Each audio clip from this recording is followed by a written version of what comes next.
Pada sesi ini kita akan membahas mengenai lingkungan pengendalian, yang merupakan komponen pertama dari kerangka pengendalian internal KOSO 2013. Lingkungan pengendalian adalah kultur dan struktur, yang menjadi pondasi dalam mengimplementasikan pengendalian pada suatu organisasi, sehingga sangat berpengaruh terhadap keberhasilan penerapan sistem pengendalian internal secara keseluruhan. Lingkungan pengendalian dibentuk melalui standar, proses, dan struktur organisasi, yang membimbing personil pada semua tingkatan organisasi, dalam melaksanakan tanggung jawab pengendalian internal dan dalam membuat keputusan. Lingkungan pengendalian harus dapat menciptakan budaya ketaatan, yang mendukung pelaksanaan penilaian risiko, kinerja aktivitas pengendalian, pemanfaatan sistem informasi dan komunikasi, serta pelaksanaan aktivitas pemantauan. Budaya organisasi dapat memperkuat lingkungan pengendalian, sepanjang di dalamnya menekankan perilaku yang mencerminkan komitmen terhadap nilai-nilai integritas dan etika, pengawasan, akuntabilitas, dan evaluasi kinerja. Membangun budaya organisasi yang kuat, memerlukan kejelasan dan konsistensi dalam mengkomunikasikan standar etika dan perilaku, serta memerlukan ketegasan dalam penerapannya. Ada 5 prinsip yang harus diterapkan pada lingkungan pengendalian, agar dapat menjadi pondasi yang kuat dalam mengimplementasikan pengendalian internal. 1. Organisasi menunjukkan komitmen terhadap integritas dan etika. 2. Dewan Komisaris harus independen terhadap manajemen, serta mengawasi pengembangan dan kinerja sistem pengendalian internal. 3. Manajemen menetapkan struktur organisasi, jalur pelaporan, wewenang dan tanggung jawab dalam rangka mencapai tujuan. 4. Organisasi menunjukkan komitmen untuk merekrut, mengembangkan, dan mempertahankan personil yang kompeten. 5. Organisasi harus secara jelas menunjuk personil yang diberi tanggung jawab mengimplementasikan pengendalian internal. Komitmen organisasi terhadap integritas dan etika dapat dilihat dari 4 indikator. Pertama, keteladanan pimpinan, atau tone at the top. Manajemen harus memimpin dengan menjadi contoh, bukan sekedar memberi contoh dalam mengembangkan nilai-nilai, filosofi, dan gaya operasi organisasi. Keteladanan pimpinan pada seluruh tingkatan organisasi, sangat penting dalam menjalankan sistem pengendalian internal. Keteladanan pimpinan dapat menjadi pengungkit, atau sebaliknya dapat menjadi penghambat, terhadap implementasi pengendalian internal. Hal ini sangat tergantung pada baik atau buruknya keteladanan pimpinan. Kedua, ditetapkan aturan perilaku. Aturan perilaku merupakan panduan bagi organisasi dalam bersikap, beraktivitas, dan mengambil keputusan dalam upaya mencapai tujuan, dengan cara mengatur apa yang benar dan apa yang salah. Memberikan panduan pada area abu-abu antara yang benar dan yang salah, dengan mempertimbangkan risikonya.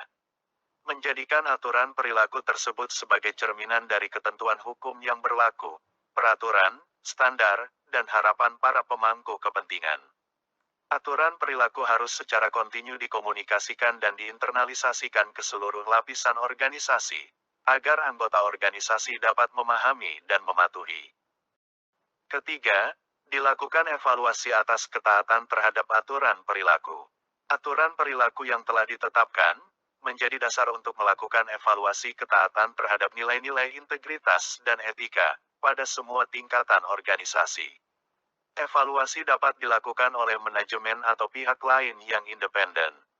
Individu juga dapat menilai dan melaporkan penyimpangan aturan perilaku, melalui saluran komunikasi formal maupun informal, seperti whistleblowing system, saluran pengaduan hotline, pelaporan kepada atasan, atau rapat staf reguler.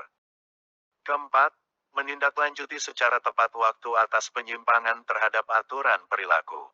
Kejadian penyimpangan dari aturan perilaku harus segera ditindaklanjuti dan diselesaikan secara konsisten. Pelaku penyimpanan diberi hukuman sesuai dengan tingkat kesalahannya, mulai dari hukuman ringan berupa peringatan, sampai dengan hukuman berat, misalnya pemecatan. Kinerja manajemen harus diawasi. Dewan Komisaris harus mampu melakukan pengawasan secara independen terhadap kinerja manajemen, khususnya kinerja sistem pengendalian internal. Karakteristik penting Dewan Komisaris diantaranya harus diberi wewenang dan tanggung jawab yang jelas. Termasuk kewenangan untuk merekrut, memberhentikan, dan menetapkan penggantian pimpinan tertinggi organisasi yang bertanggung jawab mengeksekusi strategi organisasi, pencapaian tujuan organisasi, dan efektivitas sistem pengendalian internal. Agar dapat melaksanakan kewenangan dan tanggung jawabnya dengan baik, maka Dewan Komisaris harus memahami bidang usaha organisasi, dan memahami harapan-harapan pemangku kepentingan seperti pelanggan, pegawai, investor, dan masyarakat umum, serta persyaratan yang diatur dalam peraturan perundangan. Berikut risiko-risiko yang terkait. Harus memiliki keahlian yang relevan.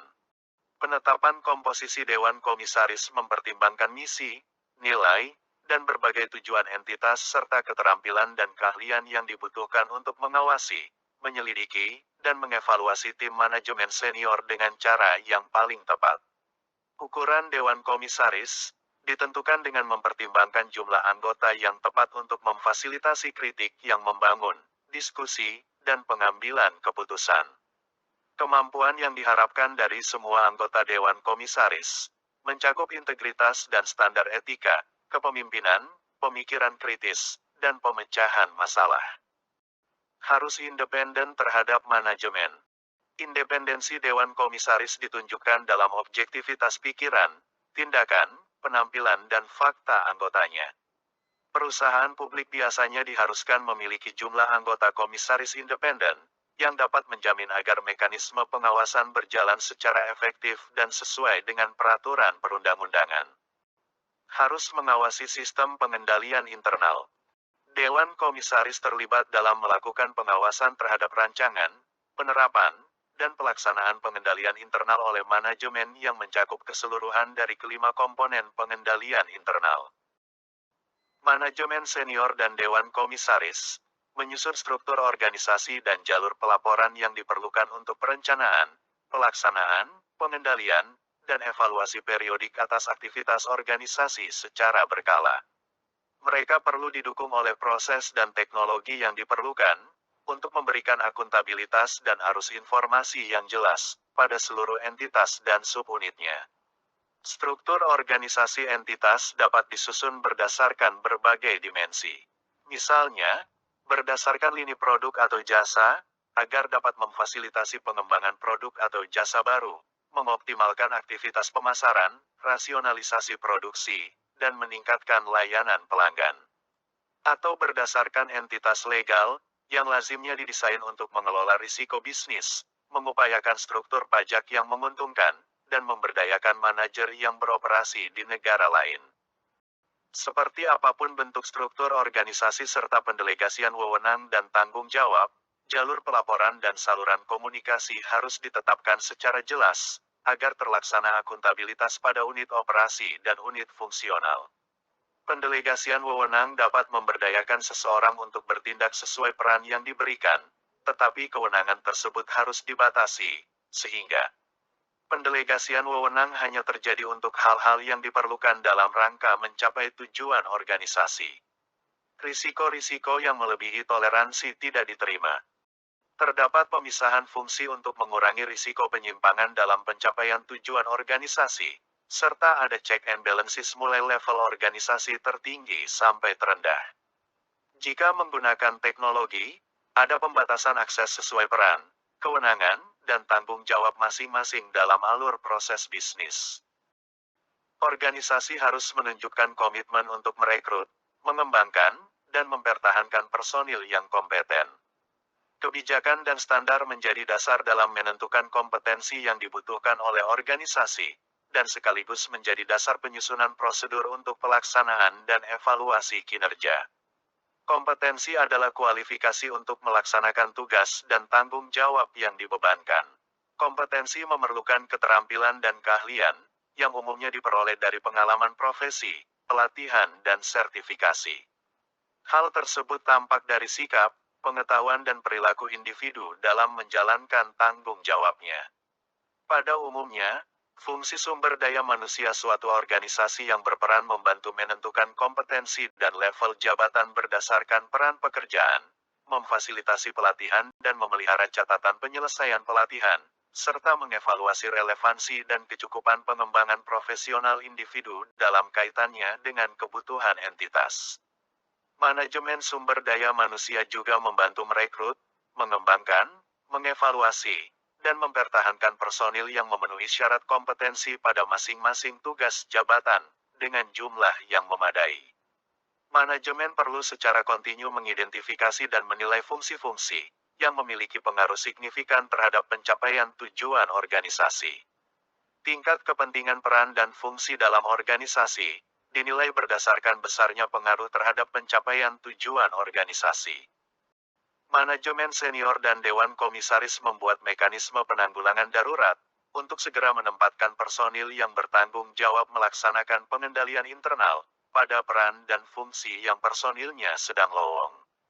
Personil pengganti disiapkan untuk mengisi jabatan penting yang lowong, baik temporer maupun permanen, dengan cara diberi pelatihan dan bimbingan untuk memenuhi kompetensi jabatan yang diasumsikan lowong.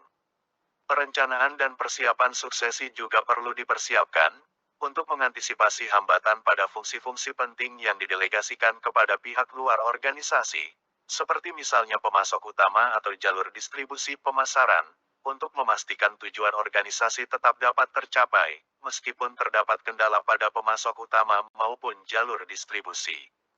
Organisasi menunjuk para personil yang bertanggung jawab terhadap pengendalian internal pada lingkup tugas masing-masing. Direktur eksekutif dan manajemen senior bertanggung jawab untuk merancang, menerapkan, melaksanakan, dan secara berkala menilai struktur, wewenang, dan tanggung jawab yang diperlukan untuk menegakkan akuntabilitas pengendalian internal di semua tingkatan organisasi. Akuntabilitas sangat berkaitan dengan kepemimpinan, karena komitmen pimpinan atau tone at the top sangat berpengaruh terhadap bagaimana sistem pengendalian internal difahami, dilaksanakan, dan secara kontinu diperkuat pada seluruh entitas. Komitmen pimpinan sangat membantu dalam membangun dan memperkuat akuntabilitas, perilaku, dan tujuan lainnya.